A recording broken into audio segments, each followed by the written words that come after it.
আমার জন্মদিনের কেক না খেয়ে যেতে দিব না।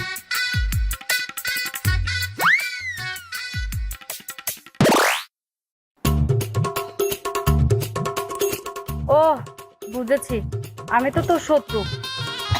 আমার জন্মদিনের কেক তুই মুখে তুলবি কেন? আমার তোকে কেক খাওয়াতে আসাই ভুল হয়েছে। আমার জন্মদিনের কেক তো কুকুর বিড়ালে খাবে। চল নীলা। আরে দাঁড়া, খাবো না কে বললো? আমার দেরি হয়ে যাচ্ছিল তাই বলছিলাম।